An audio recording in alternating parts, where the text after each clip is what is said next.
मेरी पत्नी ने मुझसे कहा कि अगर मुझे उसके साथ रहना है तो मुझे उसके नाम पर एक आलीशान घर खरीदना होगा। मैंने उसे घर की चाबियां देने के बहाने भरी महफिल में एक ऐसा लिफाफा थमाया जिसे देखकर उसका सारा घमंड आंसुओं में बदल गया। विवाह एक ऐसा पवित्र बंधन है जो दो अजनबी लोगों को एक ही आत्मा में बांध देता है। एक पुरुष दिन रात हाथ तोड़ मेहनत सिर्फ इसलिए करता है ताकि वह अपनी धर्मपत्नी और अपने परिवार के चेहरे पर मुस्कान देख सके। वह अपने सारे सपने अपनी पत्नी की एक छोटी सी इच्छा पर न्यौछावर कर देता है। लेकिन क्या हो जब उसी पवित्र अग्नि के फेरे लेने वाली जीवन संगिनी के मन में प्रेम की जगह सिर्फ लालच और धोखे का विष भरा हो। जब एक पत्नी अपने ही पति को केवल एक तिजोरी समझकर उसका इस्तेमाल करने लगे तो उस इंसान के दिल पर क्या गुजरती है। आज की यह कहानी कोई साधारण पारिवारिक विवाद नहीं है। यह एक ऐसे समर्पित पति के टूटे हुए विश्वास और उसके उस खामोश क्रोध की दहाड़ है जिसने लालच के सबसे ऊंचे महल को एक ही पल में राख के ढेर में बदल दिया। आनंद एक बहुत ही सीधा, संस्कारी और अपनी मेहनत के दम पर सफलता के शिखर तक पहुंचने वाला युवक था। बचपन में ही उसके पिता का स्वर्गवास हो गया था। उसकी मां सुशीला देवी ने लोगों के घरों में बर्तन मांजकर और सिलाई करके आनंद को पढ़ाया लिखाया था। आनंद ने भी अपनी मां के उस पसीने की कीमत को समझा। उसने दिन रात एक करके एक छोटी सी दुकान से शुरुआत की और आज वह शहर का एक बहुत बड़ा और सफल कपड़ा व्यापारी बन चुका था। आनंद का विवाह शहर के एक साधारण परिवार की लड्ढकी काव्या से हुआ था। काव्या बाहर से दिखने में बहुत ही सुंदर और भोली थी, लेकिन उसके मन में दौलत और दिखावे की एक ऐसी अंधी भूख थी जिसे आनंद कभी समझ नहीं पाया। काव्या की मां सुमति हमेशा अपनी बेटी के कान भरती रहती थी और उसे आनंद की दौलत पर पूरी तरह कब्जा करने के लिए भड़काती थी। विवाह के कुछ महीनों तक सब कुछ सामान्य रहा, लेकिन जैसे जैसे समय बीता काव्या का असली रूप सामने आने लगा। आनंद और सुशीला देवी एक पुराने लेकिन बहुत ही बद्धे और सुंदर पुश्तैनी घर में रहते थे। इस घर से सुशीला देवी की कई यादें जुड़ी थीं, लेकिन काव्या को उस घर में सांस लेने में भी घुटन होती थी। वह सुशीला देवी के सादे रहन सहन और उनके पुराने उसूलों से सख्त नफरत करती थी। एक शाम आनंद जब दुकान से थका हारा लौटा तो काव्या ने उसके सामने एक बहुत बड़ी मांग रख दी। उसने बहुत ही कठोर और बेरुखी भरे स्वर में कहा, आनंद, मैं तुम्हारी इस गंवार मां के साथ इस पुराने और बदबूदार घर में एक दिन और नहीं रह सकती। मुझे शहर के सबसे महंगे इलाके में एक बड़ा और आलीशान घर चाहिए, और वो भी मेरे नाम पर। अगर तुमने ऐसा नहीं किया तो मैं हमेशा के लिए अपने मायके चली जाऊंगी। आनंद यह सुनकर सन्न रह गया। उसने अपनी मां की तरफ देखा जो एक कोने में बैठी भगवान का नाम जप रही थी। आनंद ने बहुत ही प्यार से काव्या को समझाते हुए कहा, काव्या, यह घर मेरे पिता की आखिरी निशानी है। मां इस घर को छोड़ कर कहीं नहीं जाएंगी। तुम्हें जो सुख सुविधा चाहिए मैं इसी घर में ला दूंगा। तुम मेरी पत्नी हो, मेरा सब कुछ तुम्हारा ही तो है। अलग घर की क्या आवश्यकता है। काव्या ने झल्लाते हुए कहा, मुझे तुम्हारे इन भावुक नाटकों से कोई लेना देना नहीं है। तुम्हारी माँ का रहन सहन मेरे रुतबे के लायक नहीं है। मेरी सहेलियां आती हैं तो मुझे शर्म आती है। मुझे मेरा घर चाहिए और बस। आनंद बहुत गहरे दुख में डूब गया। वह अपनी पत्नी को भी खुश रखना चाहता था और अपनी जन्म देने वाली मां को भी नहीं छोड़ना चाहता था। लेकिन कुछ दिनों बाद एक ऐसी घटना घटी जिसने आनंद की पूरी दुनिया को हिलाकर रख दिया। एक दिन काव्या अपनी मां सुमति के साथ बाजार गई हुई थी और जल्दबाजी में अपना टैबलेट, छोटा कंप्यूटर घर पर ही भूल गई थी। आनंद घर पर था और अचानक उस टैबलेट पर लगातार संदेश, मैसेज आने की आवाज होने लगी। आनंद ने जब स्क्रीन पर नजर डाली तो उसे काव्या और उसकी मां सुमति के बीच की कुछ ऐसी बातें दिखीं जिन्हें पढ़कर उसके पैरों तले से जमीन खिसक गई।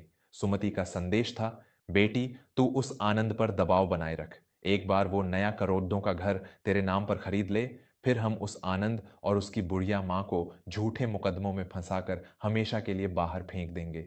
फिर उस महल में तेरा भाई और हम सब आराम से ऐश करेंगे। काव्या का जवाब था, आप चिंता मत करो मां, मैंने भी रोने धोने का पूरा नाटक तैयार कर रखा है। वो मूर्ख इंसान मेरे प्यार में इतना अंधा है कि कल ही वो घर मेरे नाम करवा देगा। फिर मैं उसे उसकी असली औकात दिखाऊंगी।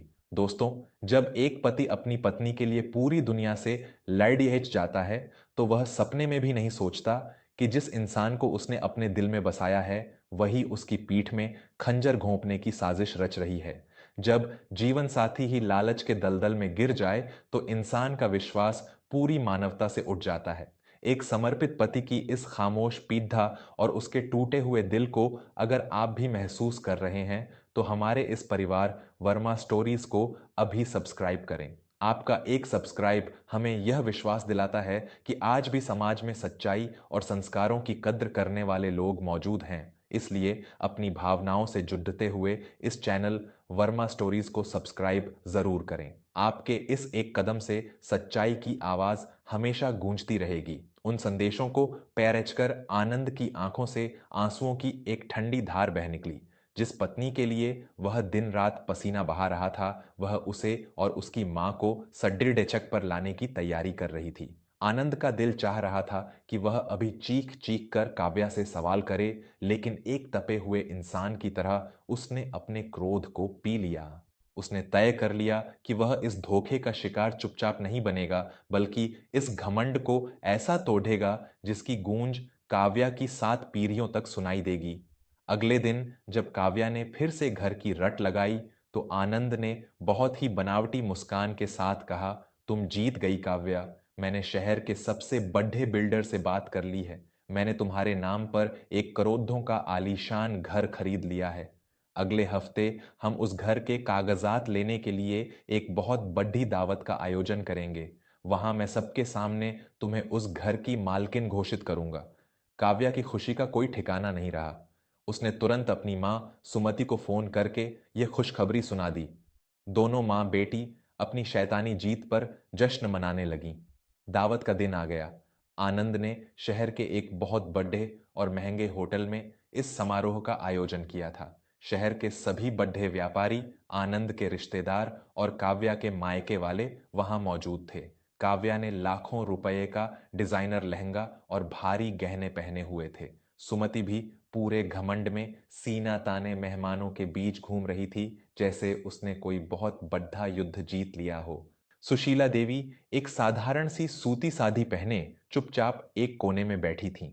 उन्हें कुछ समझ नहीं आ रहा था कि आनंद ने यह फैसला क्यों लिया है। तभी सुमति सुशीला देवी के पास आई और बहुत ही तिरस्कार भरी नजरों से देखते हुए बोली, अरे समधिन जी, अब तो कुछ दिन की ही बात है। मेरी बेटी नए महल की रानी बनने वाली है। आप इसी पुराने घर में सड्डती रहिएगा। मेरी बेटी के रुतबे के सामने आपका यह सीधापन किसी काम का नहीं है। सुशीला देवी ने चुपचाप अपना सिर झुका लिया।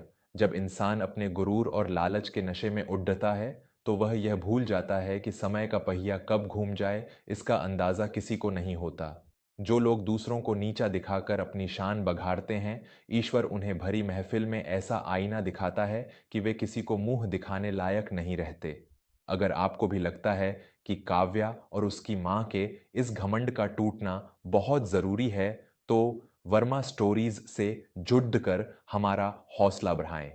चैनल को अभी सब्सक्राइब करें, ताकि लालच और अहंकार को तोड़ने वाली ये कहानियां हर घर तक पहुंच सकें। आपका एक क्लिक हमारी बहुत बड़ी ताकत है। कृपया वर्मा स्टोरीज को सब्सक्राइब जरूर करें। समारोह अपने चरम पर था। आनंद मंच पर गया। उसने माइक हाथ में लिया और मुस्कुराते हुए सभी मेहमानों का स्वागत किया। आनंद की आवाज पूरे हॉल में गूंज उठी। आप सभी का यहां आने के लिए बहुत बहुत धन्यवाद। आज का दिन मेरी पत्नी काव्या के लिए बहुत खास है। उसने मुझसे एक नया घर मांगा था और मैंने वादा किया था कि आज सबके सामने मैं उसे उसके सपनों के घर की चाबियां और कागजात सौंपूंगा। काव्या खुशी से झूमते हुए मंच पर आई। सुमति तालियां बजा रही थीं।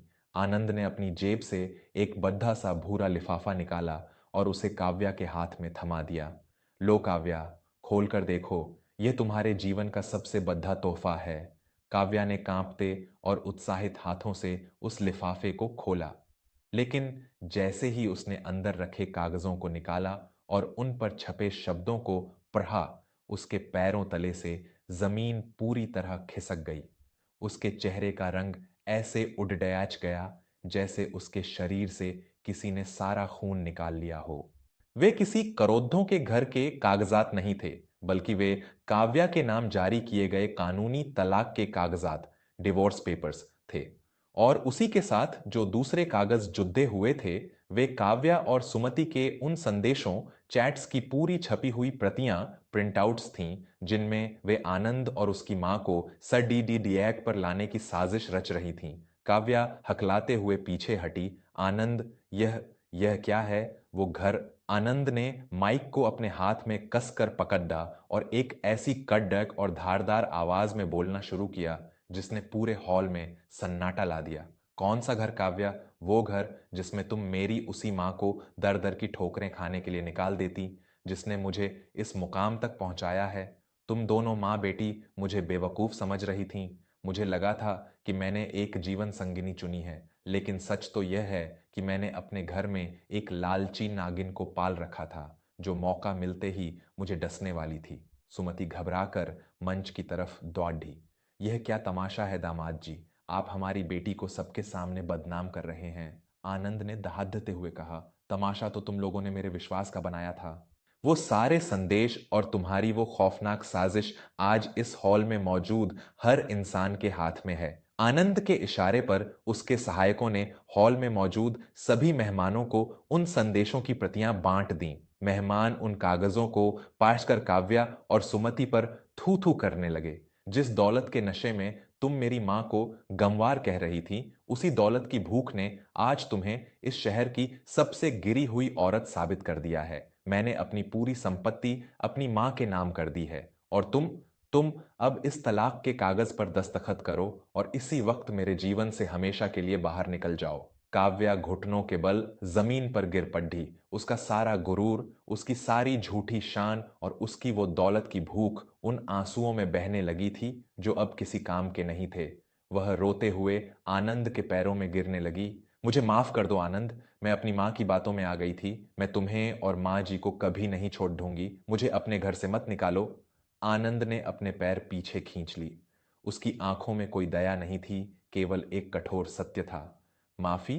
जिस औरत ने मेरे परिवार की जड़ें काटने की साजिश रची, उसके लिए मेरे दिल में कोई जगह नहीं है। अब जाओ और अपने उसी मायके के उस घर में जाकर बैठो जहां तुमने मेरे पैसों से ऐश करने के सपने देखे थे। आनंद अपनी मां सुशीला देवी के पास गया, उनके पैर छुए और उन्हें पूरे सम्मान के साथ उस हॉल से बाहर ले गया। पीछे काव्या और सुमति भरी महफिल में अपनी इज्जत का जनाजा निकलते हुए देख रही थीं। उनका सब कुछ लुट चुका था और समाज में उनका मुंह हमेशा के लिए काला हो गया था। दोस्तों, भगवान की लाठी में आवाज नहीं होती, लेकिन जब वो पड़ती है तो इंसान के सारे गुरूर टूट कर बिखर जाते हैं। किसी के सच्चे प्रेम और त्याग का मजाक उड़ाना दुनिया का सबसे बड़ा पाप है।